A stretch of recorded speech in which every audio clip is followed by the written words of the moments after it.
Nacional. El 10 de marzo entra en vigencia la Ley de Empleo Público, pero ¿está listo el Estado para implementarla? La Ley de Empleo Público tiene en sí misma algo que la va a hacer inefectiva. La ley implica cambios como salario global, definición de vacaciones, despidos y ascensos de empleados públicos. Grandes temas muy trascendentales que quedan muy a la libre. Esto es Estado Nacional. Muy buenos días, gracias por acompañarnos nuevamente en Estado Nacional. Como siempre, apreciamos mucho su compañía la mañana de los domingos en esta mesa de discusión de algunos de los principales temas nacionales. Aunque la Ley de Empleo Público fue aprobada desde el año pasado, no será hasta este 2023 que va a entrar en vigencia, una vez que ya esté aprobado el reglamento que la rige. Sin embargo, a pocas semanas de que la fecha de inicio, aún no hay claridad sobre el reglamento y la consulta pública que se sacó hace algunos días por parte del Ministerio de Planificación sacó a flote múltiples dudas que mantienen en incertidumbre a miles de empleados públicos. Para hablar sobre este tema que tiene que ver con la vida de muchos empleados públicos y también de sus familias, nos acompaña hoy la señora ministra de Planificación y Política Pública, Laura Fernández, quien ha estado a cargo de la implementación, doña Laura, de una ley que se aprobó en la administración anterior, pero les toca a ustedes ahora esta implementación. Bienvenida y muchas gracias por estar con nosotros. Muchas gracias a ustedes por la invitación. Es un verdadero honor, un gusto saludar a todas las personas que sintonizan su programa. Así es un tema complejo con muchísimas aristas, por eso además invitamos al diputado Gilbert Jiménez del Partido Liberación Nacional, quien recientemente presentó un proyecto de ley que pide que se postergue la fecha de entrada en vigencia de esta ley. Más adelante nos va a explicar por qué, pero bienvenido, don Gilbert, muchas gracias por acompañarnos aquí la mañana de los domingos. Muchas gracias a ustedes, Yeliana, y buenos días a todos, y un gran honor y un placer estar con ustedes acá. También está con nosotros el secretario general de la Asociación de Empleados Públicos, ANEP, don Albino Vargas, un sector que ha estado cuestionando e incluso impugnando ante la sala algunas partes de esta normativa. Le invitamos, don Albino, en representación de toda esa masa de empleados públicos que sabemos que tiene múltiples caras, múltiples asociaciones que los representan. Bienvenido y muchas gracias por estar con nosotros en Estado Nacional. No, un verdadero honor. Muchísimas gracias por tomarnos en cuenta y efectivamente hay que hablar bastante de, como se dice popularmente en las bases, ese Frankenstein, mamarracho o mamotreto jurídico de ley. Esa es la posición que tiene don Albino sobre esta ley. Pero también de manera virtual nos va a acompañar el día de hoy el doctor Eric Briones, quien es abogado laboralista con más de 30 años de experiencia en materia laboral y que también ha estado junto a otros juristas analizando los alcances y los pormenores de lo que va a ser la implementación de esta ley. Bienvenido, licenciado. Muy buenos días. Ana, muchas gracias por la invitación y a sus estimados televidentes y al panel de lujo que la acompaña hoy. Claro, ustedes hace unos días hicieron un panel en el Colegio de Abogados, ¿verdad? Precisamente para ver algunas dudas muy técnicas que tienen sobre la implementación de la ley. Sí, señora, así es. Hace unos días nos reunimos un grupo de abogados, el auditorio precisamente para ver objetivamente dentro del plano legal y es viable o no o qué hay que cambiar. Claro, para comenzar quería preguntarle a la ministra de Planificación, en primera instancia, ¿por qué se dice que la Ley Marco de Empleo Público representa un cambio de paradigma para eliminar las desigualdades salariales que existen y bueno, que han existido por muchos años en el sector público, señora ministra? Sí, bueno, para el Ministerio de Planificación Nacional y Política Económica, efectivamente, esta ley institucionaliza todo un cambio de paradigma. Es una ley que establece un nuevo modelo para la gestión de los recursos humanos en nuestro país. Estamos hablando que la masa de personas trabajadoras al servicio del Estado dentro del ámbito de cobertura de esta norma abarca alrededor de 300,000 personas, donde va a haber un cambio en el sistema de pagos al pasarse a un esquema de salario global, especialmente para las nuevas contrataciones dentro del sector público, pero ese nuevo modelo de pagos va a tener también implicaciones importantes para las personas que reciben actualmente un salario bajo una figura de pluses. Adicionalmente, Liliana, es importante indicar que es también una ruptura de paradigma porque hemos venido por este camino y ahora la ley nos señala una nueva forma de administrar todo el ciclo de la gestión del talento humano que presta sus servicios al Estado, de forma tal que hay cambios en las reglas del juego para el ingreso, hay cambios en las reglas del juego para el tratamiento de la remuneración, hay cambios en las reglas del juego para lo que se ha entendido en materia de crecimiento de la persona, de generar su carrera profesional y administrativa. Entonces, nos hemos concentrado mucho, por supuesto, en el tema de la remuneración, pero es una ruptura de paradigma en todo el ciclo, desde que la persona se incorpora en el servicio público, va desarrollándose, va creciendo, hasta que llega el momento de su retiro. Claro, cambios en la ley de empleo público es un tema del que se venía hablando desde hace mucho tiempo, pero surgió ya en una forma más formal a la luz del acuerdo que tuvo el país con el Fondo Monetario Internacional a cambio de un convenio ampliado que nos dio espacio para un crédito. Dentro de esos compromisos que estaba con el Fondo Monetario Internacional hay algunas metas. ¿Cuáles son, señora ministra, los resultados que se esperan lograr en términos de finanzas públicas si se llega a implementar la ley de empleo público en forma teórica, como ustedes lo plantean? Yo me iría un poco más atrás.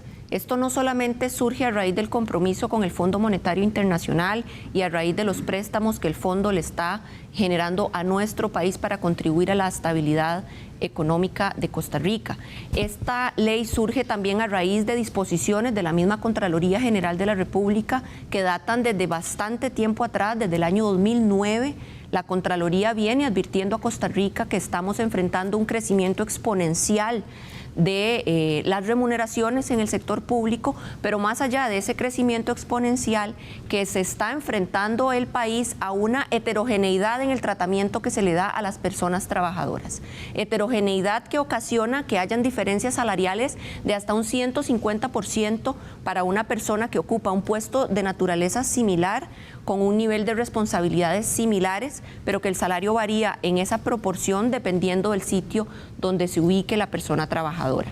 Entonces, todas estas preocupaciones que datan de un largo periodo de tiempo fueron retomadas por el legislador a la hora de formular este proyecto. Ciertamente, en la tramitación del proyecto se previó que en un mediano plazo no va a ser un tema que va a suceder ya a partir de la entrada en vigencia de inmediato, sino que será con un poquito de camino recorrido que se podrán percibir algunas contracciones hasta de un 0,5, un 0,8 del Producto Interno Bruto en lo que tiene que ver con remuneraciones. Pero eso fueron proyecciones, como le indico, que se hicieron durante el proceso de tramitación del proyecto. Claro, don Albino, esta ley se aprobó en la administración pasada, la Asamblea Legislativa pasada. Los representantes de los sectores sindicales como ANEP manifestaron muchas críticas, pero bueno, esta ley es la que se aprobó, ya pasó la consulta de constitucionalidad y es la que entraría a regir. Bueno, vamos a ver, la batalla contra la ley marco de empleo público no ha terminado. Eso debe quedar contundente. ¿Verdad? Que no haya la menor duda, el escenario legislativo, el escenario constitucional, el escenario del derecho internacional en los tribunales de la Corte Interamericana de Derechos Humanos y el Sistema Interamericano de Naciones Unidas, y también que quede claro, está abierto el escenario de la calle. Segundo, los empleados públicos cubiertos por esta ley ya tienen 4 años de congelamiento salarial, 2019, 2020, 2021, 20, 21, 22 y 23. 4 años de ni un centavo de incremento salarial por costo de vida. Por la ley de las finanzas públicas. Entonces se conecta la ley de las finanzas públicas con esta ley marco de empleo público y el congelamiento por costo de vida puede llegar a 5, 8, 10 años. Porque cometieron la perversidad, por eso ANEP le llama ley perversa de empleado público, porque cometieron la perversidad de atar los niveles salariales de los empleados públicos a la evolución de la deuda pública del país con relación al Producto Interno Bruto. Eso es una gran perversidad.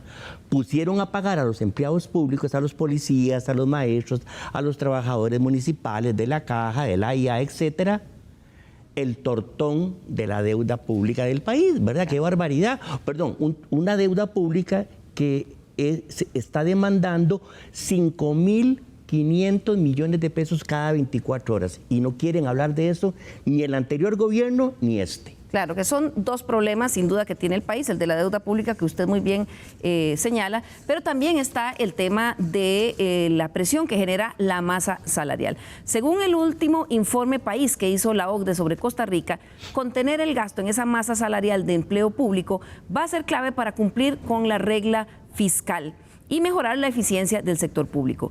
Como vemos ahora en este primer gráfico que ven ustedes ahí en pantalla, que tiene cifras del 2020, del total del empleo nacional, el empleo público apenas representa cerca de un 12%, quedando entre los 4 más bajos de la OCDE. Ese es el cuadro que usted ve en su pantalla a la izquierda, la rayita roja es Costa Rica, es decir, el porcentaje total de todo el empleo del país, el 12% más o menos en el 2020, correspondía a empleo público. Sin embargo, pagar esos empleados públicos para ese mismo año consumía más de la mitad del total de los ingresos que lograba recaudar el Estado.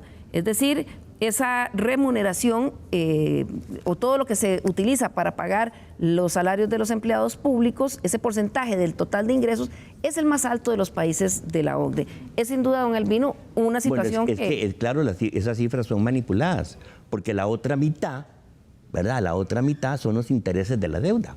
Usted tramita presupuesto en la Asamblea Legislativa, don Gilbert, y usted sabe que el año pasado la mitad del presupuesto general de la República, casi el 50% era el pago de intereses, ¿verdad? Y entonces es muy fácil venir a decir eso sin discriminar el tipo de empleo público, que es otro de los grandes problemas, ¿verdad? Decir, por ejemplo, que todo el mundo gana el doble del sector privado, como se dijo en una campaña de mucho tiempo al respecto, es una falacia. ¿Por qué? Porque lo que se dice es en promedio, don Albino, no es que dicen... Claro, es que los promedios son tramposos y sobre los promedios se envenenó a la opinión pública.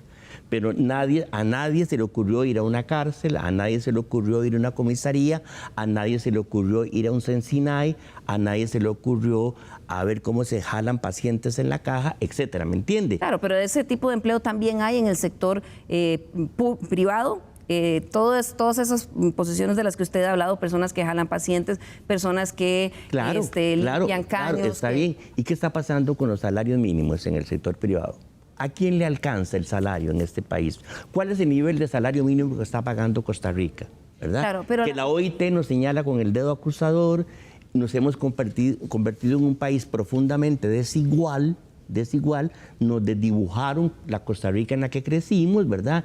Y ahora entonces que esto viene de atrás, porque es una estandarización hacia abajo de los niveles salariales del sector público, sin hablar, perdone doña Liliana, sin hablar de la pérdida del capital intelectual acumulado en el sector público en muchas profesiones que van a salir o que ya están saliendo despavoridos del Estado. ¿Cree usted que se vayan? También decía en este informe de la OCDE, en su reporte, señalaba también que las reformas en el empleo público impactan más a los hogares de altos ingresos. Y para ilustrarlo, vieron ustedes ahí en el cuadro, muestran ese gráfico en el que dicen que del porcentaje de hogares costarricenses con al menos un trabajador público por decil de ingresos, se ve como en el decil de mayores ingresos es donde más hay empleados públicos, señora ministra. Esta es una de las razones por las cuales se determinó, y unida a un montón más, que había que entrar a armonizar el empleo público. Claramente, esta es una de las razones. Adicionalmente, hay un claro problema en la gestión de los recursos humanos al servicio del Estado.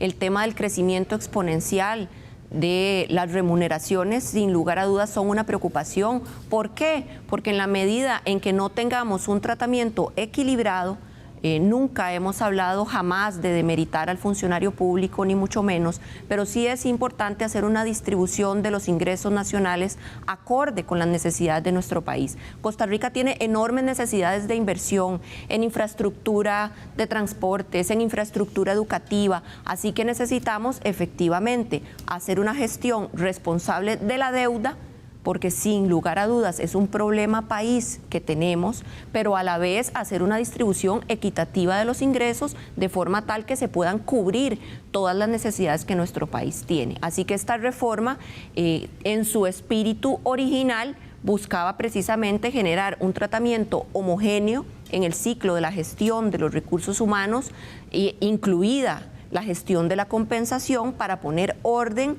para eliminar odiosas desigualdades entre ingresos y también para ponerle de alguna manera control al crecimiento desmedido de las partidas de remuneraciones.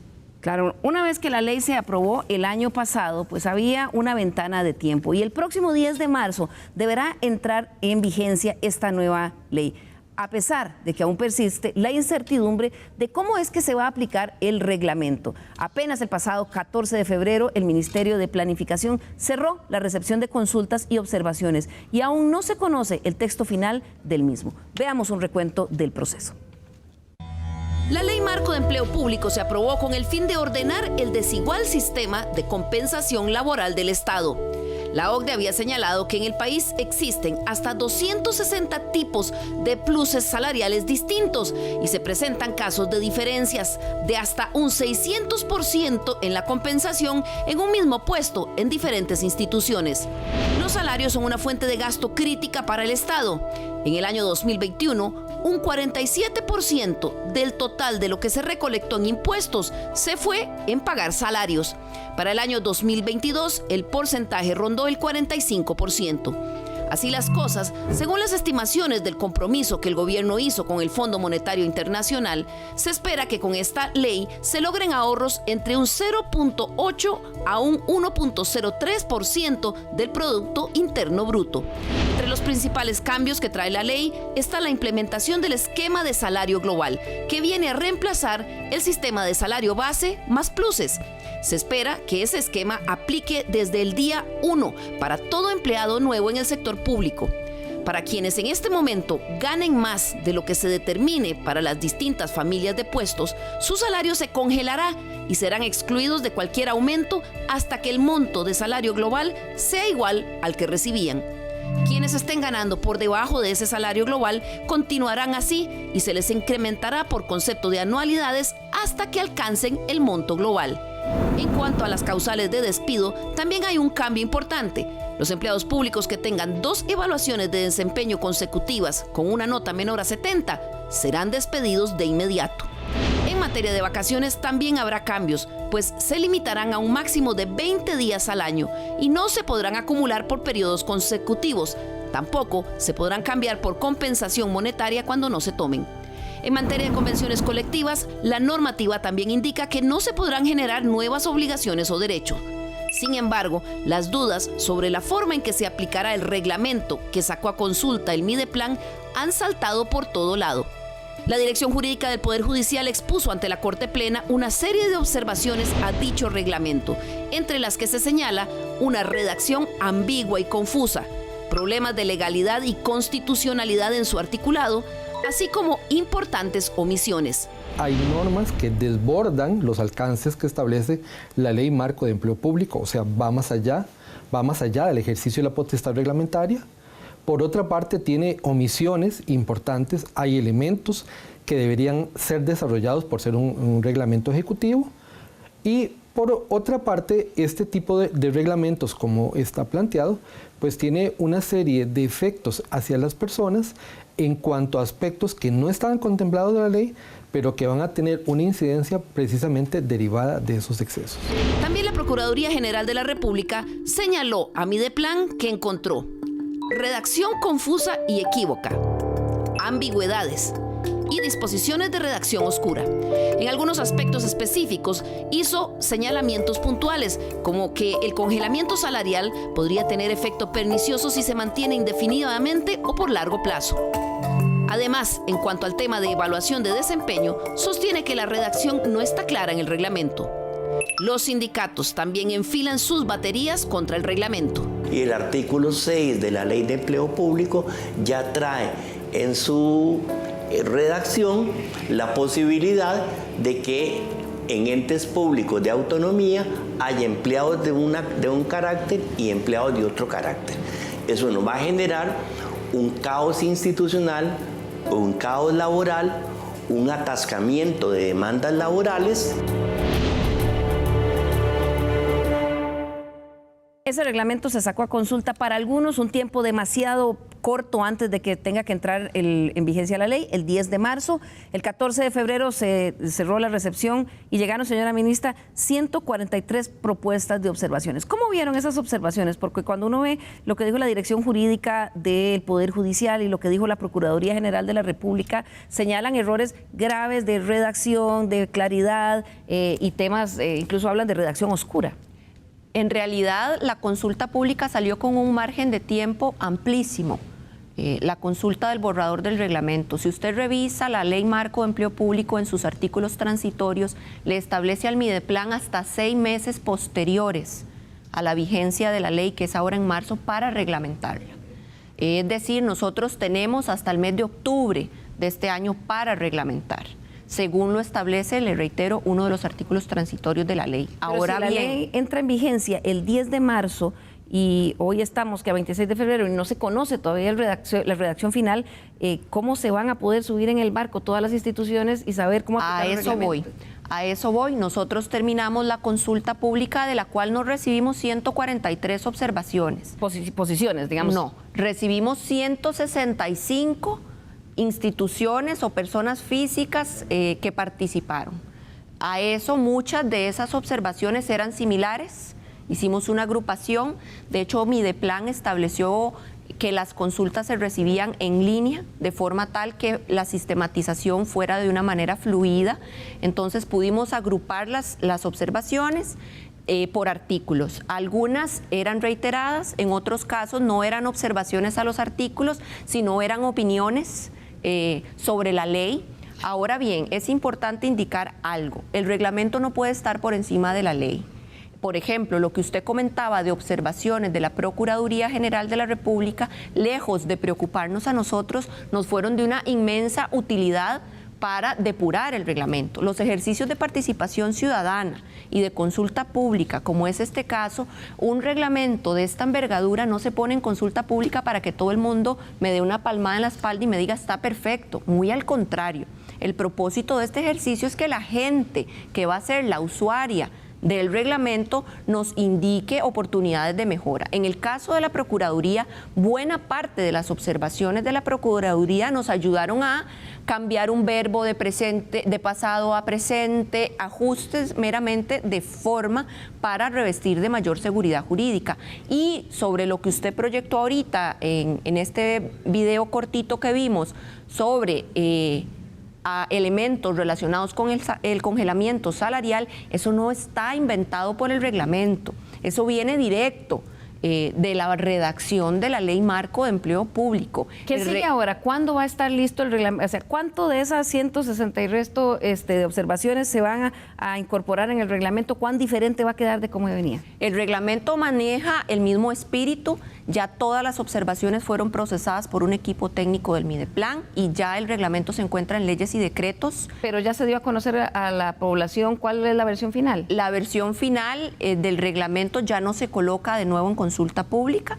Ya la consulta pública finalizó el pasado 14. Ahora lo que procede es que leyes y decretos le hace una revisión de legalidad final y se traslada para firma del señor presidente. Nosotros estamos procurando que el tiempo de la emisión del reglamento coincida con el periodo de vigencia de la ley. Ahora, pero don Albino, ¿tienes una consulta? Sí, claro. No, es que vean, con todo respeto, nadie cree en esos procedimientos de participación ciudadana. Perdone, doña Laura, ni usted misma cree en eso. Eso ustedes lo hacen cosméticamente, ¿verdad? Cosméticamente para decir que consultaron. Porque los procesos de participación ciudadana en algo tan grave como esto implica que las personas, los grupos, nos sentemos, discutamos con expertos y todo. Doña Laura, a ustedes esa ley les quedó enormemente grande, ¿verdad? Yo tengo aquí una consulta que hizo ANEP a casi 100 instituciones, ¿verdad? 66 nos respondieron y gran parte de ellas tienen una muletilla que yo juro que se la redactaron en su departamento. Una muletilla se refiere a un párrafo que tiene todas las cartas. Es menester indicar que la normativa administrativa y los nombramientos técnicos y metodológicos que genere el Mideplan y la Secretaría tendientes a la implementación de la ley constituirán el marco orientador. Nadie entiende esto, ¿verdad? Lo dice el INCOP, lo dijo el ICT, lo dijo el IMAS, lo dijo el MEIC, lo dijo el Agricultura, el CNP, etcétera. Redactó el Midplan, la ayuda a esta Perdón, respuesta. el proceso que ustedes están haciendo de implementación de la ley es completamente opaco, es cosmético y violentó, como dijo la gente del Poder Judicial, fueron más allá de la propia ley. Quiero preguntarle a nuestro experto en Derecho Laboral, el doctor Eric Briones, ¿cómo vio usted este reglamento? ¿Cómo ustedes que lo analizaron en el Colegio de Abogados, la serie de observaciones que han hecho a esa redacción de reglamento que es el que le da dientes a la ley? Claro, desde el Colegio de Abogados y Abogadas llegamos a varias conclusiones. Entre esas precisamente, y a título personal, ministra, yo el primer día entré en la noche a hacer varias observaciones y para lo que estaban hablando sí queremos resaltar lo siguiente. Recordemos que desde la creación de la Constitución Política, ya en 1949, hay una gran conclusión. Esta es una de las leyes más importantes que han habido en el país desde hace 75 años del sector público con base en el artículo 191 y 192 constitucional. Otra cosa también que tenemos que recordar como costarricenses y ser objetivos. Esta ley ya le fue implantada a este gobierno, o sea, esta ley fue dada del gobierno pasado, se discutió, entonces entra este gobierno y como lo dijo el presidente de la República, bueno, hay que revisarla porque no fuimos nosotros los que armamos esta ley, entonces es muy importante tener en cuenta también eso. ¿Cómo vio usted el reglamento, don Eric? Dentro del reglamento hay varias observaciones. La primera, y creo que es muy importante en el ámbito de parte económica, bueno, que hace alusión, y ahí queda como que no se entiende, salario escolar, el famoso salario escolar, no está dentro de la legislación. Lo que se entiende dentro del reglamento y las nuevas autoridades es que quede el salario escolar.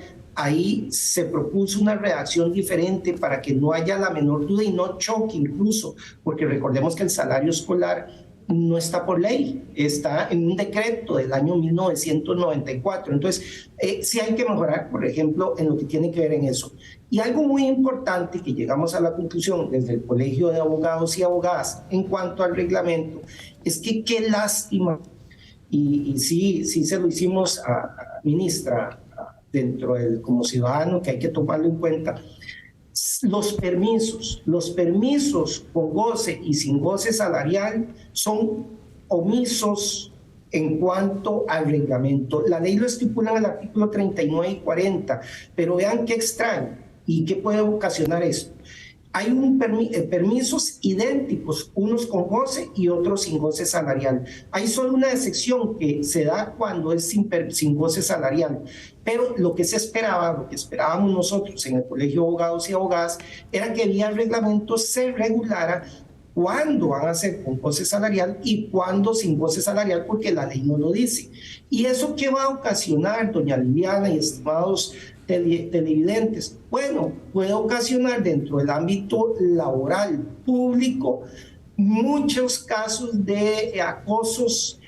Yo, jefe, puedo decir, este es con goce porque la ley me lo permite, este va sin goce, la ley me lo permite, y el reglamento omiso, y esto va a generar mucha tensión ya en la práctica cuando se desarrolle, cuando entre en vigencia la ley, específicamente ahora el 10 de marzo. Son áreas grises que ve usted, licenciado. Quiero, antes de irme a la pausa, preguntarle al diputado liberacionista, a don Gilbert, ¿cómo ha visto usted este proceso de reglamentación de la ley? Bueno, muchas gracias. Yo creo que aquí no cabe duda que ha existido un atropello completo. Lamentablemente, y no tiene culpa doña Laura, ella está en un puesto y tiene que asumir, pero siento que el señor presidente, del dicho al hecho hay un gran trecho. Dice que hay cosas que hay que revisar, que es una ley realmente ofensiva, que es un adefesio, y aparte de eso, no tenemos hoy las propuestas de mejoras a artículos que tienen grandes vicios, vicios inconstitucionales, vicios a los derechos laborales, vicios de confusión, vicios de privilegios, y además de eso, hoy por hoy tenemos una serie de instrumentos que no están elaborados y que tienen que implementarse, desde el Plan Nacional de Empleo, que ese va a ser base para que elaboren los planes de cada una de las instituciones, pero lo peor de esto es que hacen un salario global, otro salario compuesto y otro salario transitorio. ¿Dónde cabe que podemos tener 3 estructuras salariales en un sistema? Es que no existe eso. O sea, es imposible materialmente. ¿Y eso, Ángel, se deriva de la ley o del reglamento? Eso deriva de la ley. Eso deriva de la ley, claramente. Obviamente el reglamento lo que hace es ver cómo lo pueden entender, y yo no sé cómo realmente el señor presidente no le ayuda a doña Laura. No, aquí estamos para ayudarle y ayudarle al país. Mire, es triste ver que los grupos gremiales todos están en mejor disposición de ayudar al país para salir adelante. Han dicho las rebasías que tiene esta ley, las inconsistencias, el atropello, y hoy no se les hace caso. Bien lo decía don Albino. Don Albino, tiene toda la razón. ¿Para qué consultas si es una burla? ¿Para qué se hacen una serie de acciones que desgastan tiempo, recursos, etcétera? Y hoy tenemos a un Ministerio de Planificación enfocado sin recursos adicionales, porque yo no veo en el presupuesto nacional que hayamos incluido recursos, que tiene que crear una superplataforma digital, una superplataforma tecnológica para llevar el control, para decir dónde hay salarios, dónde hay empleos, dónde hay vacantes, dónde van quedando los puestos, en dónde van necesitando, cómo va a evaluar el desempeño, las estructuras de cada una de las organizaciones. Ahora todo el mundo está buscando ver cómo se sale. O sea, aquí realmente va a crear una confusión, y aparte de eso, el atropello que vamos a tener. Pero algo importante, y yo creo que tenemos que tener claro, es que la instrumentalización de esta ley no es fácil. Y no es fácil, y por eso estamos promoviendo que se da una ampliación al plazo de implementación para poder tener claridad, porque fue una ley atropellada que obedeció a presiones que no entiendo cómo los diputados hacen y actúan de esa manera. Yo ya hago un llamado vehemente a los señores diputados y diputadas que hoy entendamos la situación que está viviendo el país, que entendamos... Ya es un compromiso asumido con el Fondo Monetario Internacional, la implementación de la Ley de Empleo Público, y la representación de la OCDE dijo ahora que esperaba una... Bueno, tenemos acciones complementarias. La evasión de este país, ¿cómo no combatir la evasión que tenemos?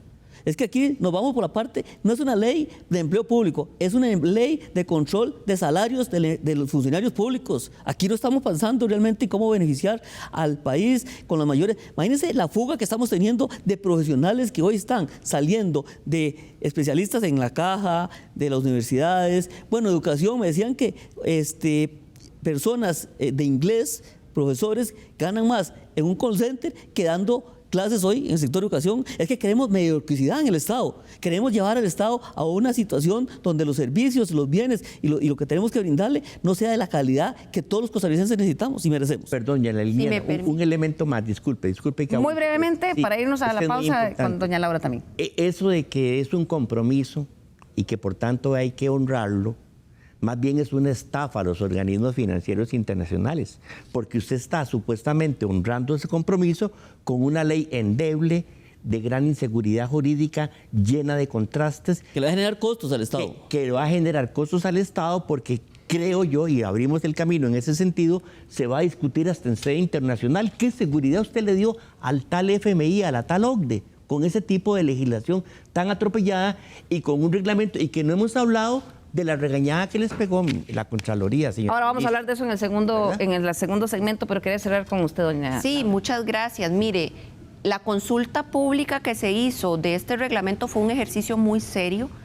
Para mí no es de recibo que digan que esto se hizo por hacerse.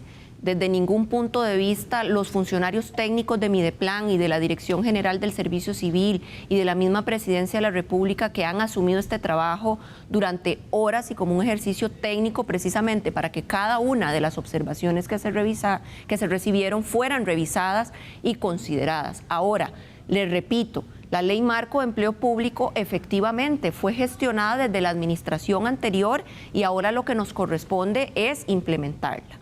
Nosotros, con toda la transparencia del caso, lo hemos dicho incluso al lado del señor presidente de la República en espacios públicos, vamos a presentar, una vez que la ley se eche a andar, un proyecto de reforma integral de la norma donde podamos efectivamente corregir algunas de las imprecisiones o corregir algunos de los elementos que sobre la marcha vayamos detectando que hace falta enmendar. Pero ahora... no se había trabajado en eso antes, sino que se trabaja en un reglamento para después ver que está mal y hacerle parches. Vamos a ver, usted no puede saber si se puede conducir el sistema hasta tanto la ley esté vigente. Claro, vamos a hacer aquí nuestra primera pausa comercial y al regresar veremos otras dudas puntuales sobre temas de logística que hacen dudar a muchos de que la ley marco de empleo público entre en vigencia el próximo 10 de marzo. Ya volvemos.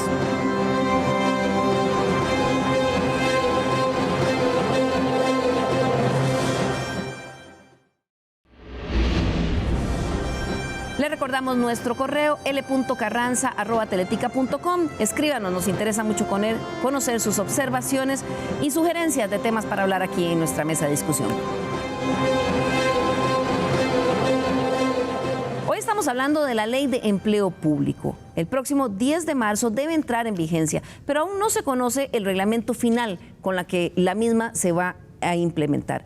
Hay muchas dudas. Una de esas preocupaciones en las instituciones estatales es que aún no se sabe cuál es la plataforma tecnológica sobre la que se va a operar. Esto nos indicó el director jurídico del Poder Judicial. Es el tema de la plataforma. El reglamento prevé una gran plataforma integrada informática donde va a haber que subir la oferta de empleo público. Y eso está muy bien. Eso nos parece excelente, eso garantiza transparencia, eso garantiza objetividad. Pero, Liliana, ¿qué es lo que pasa? En las instituciones públicas, cuando hablamos de oferta de empleo público, es de que un puesto vacante, y yo lo subo para que la gente sepa que quedó un puesto vacante y pueda concursar, ¿cierto? ¿Qué pasa cuando el puesto vacante es por 5 días, por 3 días? Voy a subirlo en la plataforma, esperar que hayan 200, 500, 1000 ofertas, para sustituir a alguien por 5 días. Eso no queda claro. Eso no queda claro, ¿verdad? Imagínese un juicio, imagínese un fiscal, imagínese un defensor en el caso del Poder Judicial, que tengamos que subir porque fue por 3 días o 5 días una incapacidad y subirlo a la plataforma. Eso debería quedar definido ahí. Doctor Eric Briones, ¿hay expectativas sobre esa indicación que existe en la ley sobre que una gran plataforma será donde todos se tienen que colocar los puestos? Claro, incluso desde la misma Sala Constitucional, cuando revisa el tema de la plataforma, hay un voto disidente que considera que va a violentar la Ley de Protección de Datos Personales y que eso podría conllevar también temas de inconstitucionalidad y de ilegalidad. Desde el Colegio de Abogados y Abogadas, dentro de esas mismas conclusiones, pensamos que pueden haber muchas demandas contra el Estado precisamente por este tema y por todo lo que se ha venido discutiendo. Doña Laura, ¿cómo está el tema de la plataforma? Porque sí me preguntaba el director jurídico cuando conversamos que han preguntado en planificación y que no se les dice, que en algún momento se les dijo que se iba a conectar con la Hacienda Digital cuando estuviera, pero que no había claridad y que para aquí al 10 de marzo ellos no saben qué va a pasar con eso. ¿Cómo estamos con eso? Mire, la plataforma integrada de empleo público es uno de los artículos que está en uno de los transitorios de la ley marco. Con la ley hay que tener un sumo cuidado porque hay múltiples artículos transitorios que establecen plazos de tiempo para diferentes productos. Yo lo dije desde un inicio, esto es un cambio de paradigma. No pretendan que un desafío de este tamaño se resuelva apretando un botón. Esto lleva de por medio un enorme trabajo. En los artículos transitorios se prevén hasta 12 meses plazo posteriores a la vigencia, es decir, hasta marzo del siguiente año, para llevar adelante diferentes productos. Por ejemplo, para el tema de sistemas de pago, la ley prevé 8 meses posteriores a marzo. Para el tema de la plataforma también prevé un conjunto de meses posteriores a la vigencia. Entonces, tenemos que ir dando pasos revestidos de seguridad jurídica, pero ciertamente esto es un cambio muy grande. Desde Mideplan hemos estado abocados en sacar el primer reglamento general. Esta ley, por la diversidad de temas que contempla, no va a estar únicamente reglamentada en un instrumento jurídico, pero va a requerir otros, va a requerir directrices, va a requerir otros reglamentos. Por ejemplo, con la Procuraduría General de la Ética, nosotros estamos trabajando en directrices en materia de probidad. Con el SECADE del Servicio Civil estamos trabajando en lineamientos para formación de la alta dirección pública. O sea, con este reglamento en específico, ¿reconoce usted que se fueron muchos errores, porque el pronunciamiento de la Procuraduría dice así, que hay errores graves de redacción, que hay redacción oscura, la dirección jurídica dice que excede incluso su marco de legalidad. ¿Cuánto cambió ese reglamento de que se puso en consulta al que el que ya está en leyes y decretos? Sin hablarlo de la Contraloría. La Procuraduría General, el reglamento tiene 67 artículos. Es un reglamento cuyo articulado es incluso más amplio que el de la misma Ley Marco de Empleo Público. De esos 67 artículos, la Procuraduría General nos hizo observaciones, muchas de ellas de forma, en 14. Entonces, para mí, esas observaciones y para el equipo técnico fueron de una inmensa utilidad. ¿Y las de la Dirección Jurídica del Poder Judicial? Las de la Dirección Jurídica del Poder Judicial, que fue, por cierto, la primera institución que ya se declaró excluida del ámbito de rectoría del Mideplan, es decir, que ellos en el marco de su autonomía van a generar su propia regulación. Las del Poder Judicial iban muchas en la misma línea que las de la Procuraduría General de la República. Absolutamente todas han sido revisadas, han sido analizadas. Ahora, Liliana, hay que tomar en consideración que muchos de los alegatos que se le presentan al reglamento no vienen del reglamento, sino que vienen de la propia Ley Marco de Empleo Público. Del origen. Y yo quiero que quede muy claro que Mideplan no puede alterar la redacción de la Ley Marco de Empleo Público por vía reglamentaria. Nosotros vía reglamentaria lo que podemos hacer es únicamente tratar de precisar algunos de los artículos de la ley. Pero no ha sido una prioridad entonces de este gobierno hacer una reforma a la ley. Hasta tanto no la reglamentemos y hasta tanto no la empecemos a echar a andar, no podemos proponer la reforma a la ley. Y le voy a decir por qué. Esto es como un carro. Usted no puede saber qué le falta al carro hasta que usted no lo maneje. Veamos otra de los señalamientos que hizo la Dirección Jurídica del Poder Judicial. Ellos hablan de implicaciones prácticas que podrían impactar la operatividad o funcionamiento de algunas instituciones públicas como la de ellos. Veamos. Habría implicaciones muy graves, muy graves. Desde el aspecto puramente práctico de cómo hacer con el empleo en el Poder Judicial, las ofertas de empleo, cuando alguien se incapacita por 3, 5 días, ¿cómo hacer para subirlo en esa plataforma? Si llega a existir la plataforma, cuando llegue a existir, ¿verdad? Es todo un tema, porque va a haber que cumplir la plataforma, eso no hay quite, ¿verdad? Hay que hacerlo. Va a ser necesario también determinar cómo hacer con las diferentes situaciones jurídicas que puedan darse si la gente no va a querer hacer ascensos por todo esto que les he señalado, ¿verdad? No solo nosotros, es que es un problema que podría suscitar para toda la administración pública. ¿Qué pasa si un juez se incapacita? En el caso nuestro, se ocupa hacer un ascenso. Y todo el mundo dice, no, ¿para qué yo voy a hacer un ascenso? Voy a asumir una función de juez 4, juez de tribunal, al rato voy a ganar menos, con más responsabilidad. ¿Hasta qué punto valdrá la pena ese desgaste?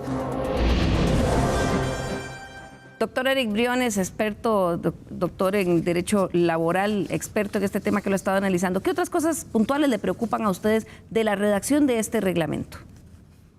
Claro, tanto el reglamento como la ley nacen, y eso toda la ciudadanía lo tiene que saber, nace sin contenido económico. ¿Qué es lo que se hace? Que esto es muy sencillo. ¿Qué es lo que se hace en el sector privado?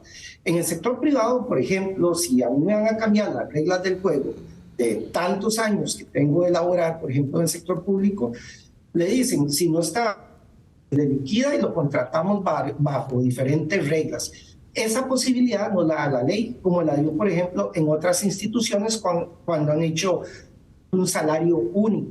En el sector privado ocurre. El problema que tenemos nosotros los costarricenses, específicamente con esta ley, es que no se le da opción a la persona trabajadora, sector, de decir, me voy, si quieren me contratan después. No, lo dejan siempre bajo las mismas condiciones y le cambian las reglas del juego que muchas personas tenían. Expectativas, por ejemplo, las vacaciones. Hablemos que las vacaciones ahora con la ley y con el reglamento quedan en 20 días, pero personas que hace 5 años entraron tenían una expectativa o les dijeron que los vamos a contratar en X institución y van a tener derecho a 26 días, por ejemplo. Bueno, ahora le cambiaron las reglas del juego y no le dan la opción de escoger.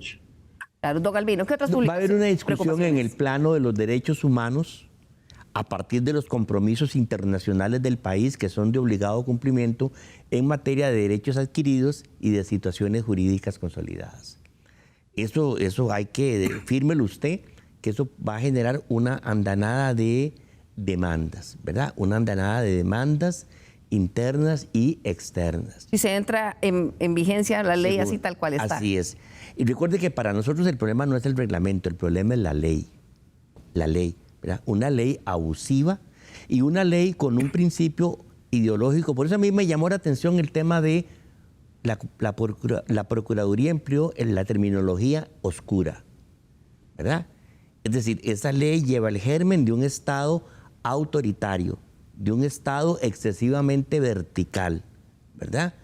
Cuando usted pretende que en materia de empleo público se meta el Poder Ejecutivo de turno por todo lado, más allá incluso de las autonomías constitucionales, que es otro ámbito que tenemos que discutir, en realidad se encienden las alarmas, ¿verdad? Ustedes se encienden plantearon las alarmas. un recurso de inconstitucionalidad. Pensamos una acción de inconstitucionalidad, ¿verdad? De toda la ley. Me parece que hay una que se va a presentar desde los gremios del Poder Judicial también, ¿verdad? Vemos con una gran prudencia el proyecto del diputado Gilberto Jiménez, ¿verdad? Y muy respetuosamente desde este ámbito yo le insto a toda la Asamblea Legislativa que en áreas de prevención del caos administrativo, de la inseguridad jurídica, de la tormenta social y laboral que se puede venir, de la precarización intelectual del sector público que presupone esta ley y del engaño que lleva la ley de que se va a mejorar los salarios de la gente, no se vale lo que le están haciendo a la gente con 4 años de congelamiento y meterle 6, 8, 10 más por el tema de la deuda, ¿verdad? Pero, don Galvin, usted sí, digamos, son conscientes de que hay inequidades en el sistema de compensación salarial estatal que son enormes. Usted pudo haber, por ejemplo, hablemos de los salariazos así en las cupulotas de la tecnocracia. ¿Por qué no se impulsó una ley general de salarios de la alta cúpula político-tecnocrática y gerencial Bueno, del pero ese Estado? es un punto, pero también estoy hablando, por ejemplo, de salarios de guardas, de conserjes, que en un ministerio con la misma plaza, código, no sé, uno gana uno 300 y otro 600 No, mil. en todos los ministerios es igual. La única diferencia es los guardas en los ministerios, las cocineras. Choferes, todo eso, es las ¿no? anualidades, eso es todo. Claro, pero eso hace que el salario final se distorsione. Las anualidades porque tenemos un principio de respetar la antigüedad en el puesto, la experiencia acumulada, que fue la esencia del servicio público. Por eso, como dijo el diputado, aquí el objetivo oculto Entonces, para de esta ustedes ley sí es una precarización general del empleo público con un gran debilitamiento de la calidad de los servicios públicos a la gente, ya de por sí golpeados. Para usted sí se justifica entonces que haya 2 personas que tienen exactamente el mismo rol, el mismo trabajo, que están en 2 ministerios diferentes, pero que uno gane el doble que el otro. Porque uno tiene 20 años de estar trabajando ahí y el otro acaba de ingresar. Ahora va a ser al revés. Como el de 20 años se va a quedar congelado, el nuevo que ingresa llega al mismo salario. Esa es la calidad del servicio público. Entonces, ¿usted sí cree que tiene que mantenerse? Creemos que hay que hacer la reforma del empleo público sectorial, respetando la Constitución, respetando el Estado de Derecho, respetando, qué sé yo, una ley general salarial para los cuerpos de policía. ¿Por qué no? ¿Por qué no? Claro. ¿Qué impide hacer eso, verdad? ¿Cómo tener los policías en este país? Usted tiene los policías de este país con 4 años de congelamiento salarial. Los mete en esa camisa de fuerza y les va a dar 8 años más de congelamiento salarial. ¿Qué vas a tener? ¿Una sublevación de policías, diputado? Así es. ¿Ah? Don Gilbert Jiménez, ¿qué es lo que usted propone en este proyecto y por qué? ¿Cómo lo ve usted factible esto? Porque, bueno, la ley ya está aprobada y es claro que en el empleo público hay que hacer algo. Aquí, lamentablemente, la ley, como le hemos dicho, es un desafío tremendo.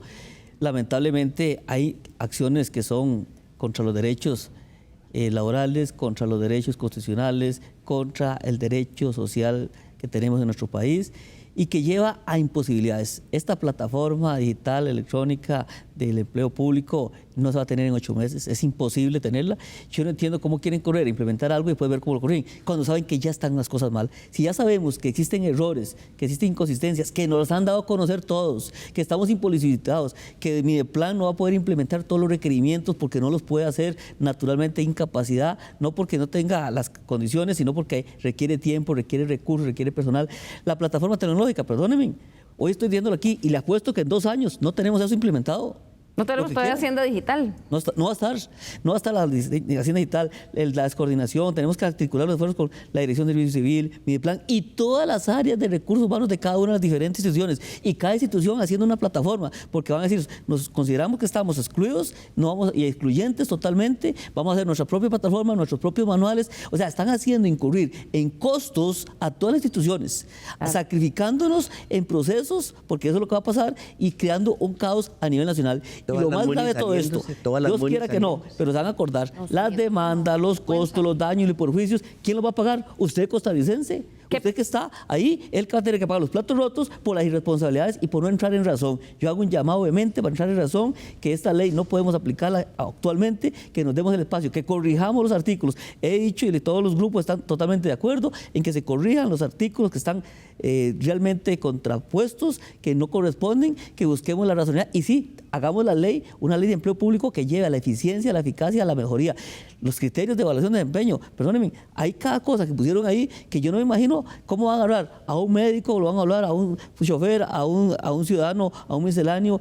Ciertamente hay materia que es imposible poder ejecutar. Entonces, por cierto, ya que habla de eso, ministra, ¿ya ustedes tienen la clasificación de familias, de puestos? Sí, la misma ley establece las familias y la misma ley establece los factores. Vamos a ver, la ley nos habla de un modelo para la compensación salarial, el salario global, instituye 7 familias de puestos y adicionalmente la misma ley establece cuáles son los factores porque hay que determinar una metodología de punteo. A cada punto se le da un valor económico que resulta en el salario global. Pero yo escuché, por ejemplo, la Dirección Jurídica de la Corte, me dijo que ellos esperaban un insumo de parte de planificación. Pues qué curioso, porque la misma Corte nos envió un acuerdo de Corte Plena desde diciembre del año pasado, donde nos indican a Mideplan que ellos van a autorregularse en la materia. Claro, ellos, pero ¿y el resto qué va a hacer, por ejemplo, la Municipalidad de Talamanca? Doña Eliana, si me permite, y perdón, doña Laura, vea, lo que vamos a tener es una fragmentación de familias y categorías, porque todos los que están excluidos y que no se consideran incluyentes tienen que hacer sus propias familias, sus propias clases, y entonces en lugar de tener hoy, por ejemplo, en el régimen municipal, que está establecido una familia para todo el régimen municipal, cada una de las municipalidades está estableciendo sus propias familias, sus propios pluses, sus propias condiciones, y hoy por hoy, vean, la sala cuarta de 50 artículos cuestionó 37, pero además en una parte le dicen en el artículo 43, no se puede hacer los pluses, reconocer por medio de convención, pero a la vez sí lo puede hacer. O sea, yo no sé cómo lo van a hacer, pero ahí hay realmente acciones que son ofensivas y bien, es un adefesio, como dice el presidente de la República. Señor presidente, actúe responsablemente, dé la cara al pueblo, dé al pueblo lo que el pueblo requiere y lo que el pueblo necesita. Paremos esta situación, no hagamos un caos y démosle al país la serenidad y la paz social que tanto necesitamos. Usted plantea que no se entre en vigencia hasta dentro de 2 años. Claro, en 2 años que hagamos las reformas conscientes de lo que hay que modificar, que es razonable. Y yo creo que nadie está en contra de tener una ley marco de empleo público, no una ley marco fiscal que viene a regular solo los salarios. ¿Qué le parece a usted, señora ministra, que se esperen 2 años para entrar a regir? Yo no estoy de acuerdo con que se esperen 2 años para que empiece a regir. Si bien es cierto, la ley tiene oportunidades de mejora que hay que conducir, pero vean, el país no puede seguir con el desorden que se ha arrastrado durante múltiples años. La bola de crecimiento exponencial de las partidas de remuneraciones lo que hacen es generarle un grave perjuicio a todos los costarricenses. Necesitamos un tratamiento equitativo para la fuerza de trabajadores al servicio del Estado, de forma tal que tengamos una distribución de los ingresos más justa, pero además esta ley no regula únicamente los salarios. Esta ley regula otros elementos que son importantísimos y que todos hemos estado esperando por años que se mejoren en la prestación de los servicios públicos a través de funcionarios públicos. Evaluación del desempeño, vacaciones. Por supuesto, por supuesto. Vamos a ver. Es absolutamente irresponsable hablar de un mejoramiento del servicio público solo a partir del salario. ustedes, ni este gobierno, ni los anteriores, tal vez usted ha dicho algunas cosas, ustedes no han hablado nunca para nada de las leyes que se ocupan, y usted de planificación nacional y política económica. Ustedes nunca han planteado cuáles son las leyes tributarias que ocupamos, cuáles son las exenciones que hay que eliminar. Pasamos la vergüenza de la Unión Europea con el tema del impuesto que la OCDE señaló que no estamos cumpliendo. Y resulta ser que nos dimos cuenta que por no tener esa regulación de la Unión Europea, en los últimos 5 años salieron del país 3.700.000.000.000 de colones. Y ustedes van a condenar, esa ley va a condenar a las señoras de los Sensinay, a los que combaten la malaria, el dengue, la chikungunya en las zonas pauperizadas del país. Ustedes van a condenar a los policías de las cárceles de migración de la fuerza pública a 1 década o más de congelamiento salarial. Porque si a mí, la familia en la que usted me va a acomodar, dice que yo voy a recibir 100,000 pesos más, ustedes no me los van a dar de inmediato. Ustedes me los van a dar a poquito, según anualidades yo vaya teniendo. ¿Puede contestar, por favor, señora ministra, para ir ya cerrando el minuto final? Mire, don Albino, como le he dicho en reiteradas oportunidades, la ley marco fue negociada y aprobada por la anterior administración.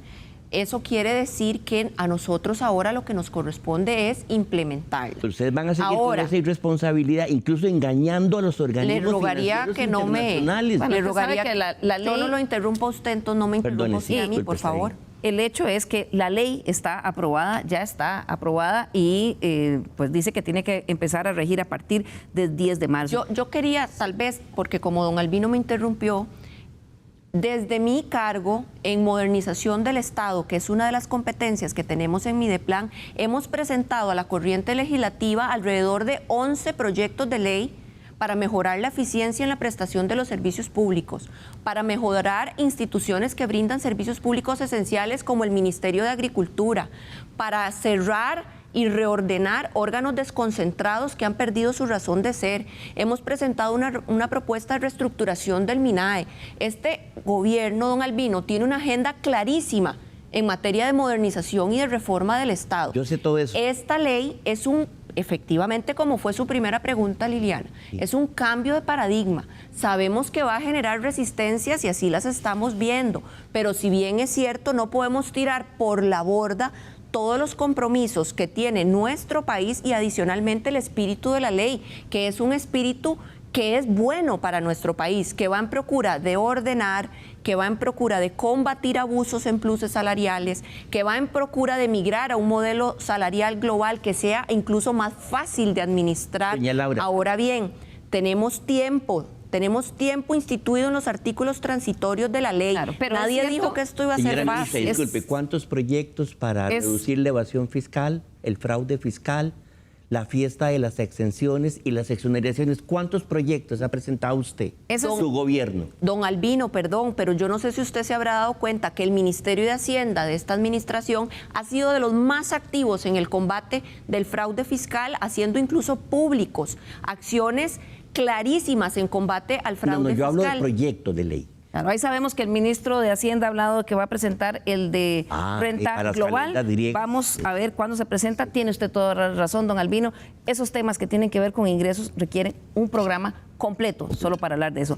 Hoy era Ley de Empleo Público, se nos está acabando el tiempo. Quiero pedirle a nuestros invitados una reflexión final de 1 minuto. Voy a comenzar con don Eric Briones, doctor Eric Briones. Una reflexión final y sobre todo, ¿usted cree con qué se va a encontrar la masa de empleados públicos a partir del 10 de marzo? ¿Es posible? Muchas gracias, doña Liliana, por la invitación. Sí, lo que yo terminaría diciendo es que un llamado a la cordura a todo el país. Si no se logra parar esta ley con todos los preocupémonos como ciudadanos entonces en ir provocando los cambios, ya las reformas que hemos tratado y estamos para servirles desde el Colegio de Abogados y Abogadas. Tenemos nuestras conclusiones y si lo desea podemos contactarlos y ayudar al país. Esa es la idea. ¿Usted ve factible que esta ley, así como está, entre en vigencia el 10 de marzo? Lo veo mucho, sí la veo, sí, no creo que se logre lo que quiere nuestro diputado Hilbert Díaz, no creo que se logre Jiménez, perdón, don Gilbert, discúlpeme. No creo que se logre. Claro. Muchas gracias, doctor Briones. Continúo con usted, don Albino Vargas, secretario general de la ANEP. No, con muchísimo respeto para don Eric Briones, el foro que hicieron en el Colegio de Abogados no incluyó un solo abogado laboralista de los sindicatos, nada más, ¿verdad? 2, yo le digo a la gente que tiene que defenderse. La gente tiene que defenderse. Tiene que acudir a la ley, al derecho internacional, a la sala constitucional y eventualmente hasta la movilización social. No se vale que le cobren a los empleados públicos el tortón de la deuda pública, el obsceno pago de intereses y las cifras de evasión y elusión fiscal. Claro, y tal como usted lo ha puesto en la mesa, don Albino, desde ya lo invito la próxima vez que hablemos del tema del otro lado que tiene que ver con los ingresos. Continúo con usted, señor diputado Gilbert Jiménez, diputado de Liberación Nacional. Muchas gracias y realmente gracias don Albino, doña Laura y don Eric, doña Iriana por permitirnos hoy darle a conocer a los costarricenses la crisis que vive nuestro país y a la cual debemos abocarnos a buscar la paz social. Yo creo que si todos entramos en razón y al cumplir el mandato que juramos dar de velar por los intereses de la generalidad, del interés público y no los intereses particulares, no estuviéramos en esta lucha. Lamentablemente no es culpa del gobierno, pero hoy lo está asumiendo como tal al no querer dar un paso de razonabilidad y poder convertir esto en la paz social que tanto necesita Costa Rica y que todos aportemos a mejorar una ley que tiene grandes desafíos, que tiene grandes vacíos, que está realmente confusa y no lleva a buscar una solución ni mucho menos. Es una ley regresiva para el país, es una ley fiscal salarial y no es una ley de empleo público que viene a responder por los niveles de eficiencia. Vamos a tener fugas de talento, de especialistas y naturalmente un desbeneficio para todos los costarricenses. Muchas gracias, don Gilbert. Y concluimos con la señora ministra de Planificación y Política Económica. Ministra, sobre todo ese mensaje a muchos empleados públicos que están pensando, bueno, a partir del 10 de marzo, ¿qué le va a pasar a mi salario? ¿Qué le va a pasar a mis vacaciones? Gracias. Primero que todo, aprovechar el cierre para algunas conclusiones puntuales. Los cambios a la ley son responsabilidad de la Asamblea Legislativa, eso como un punto número 1.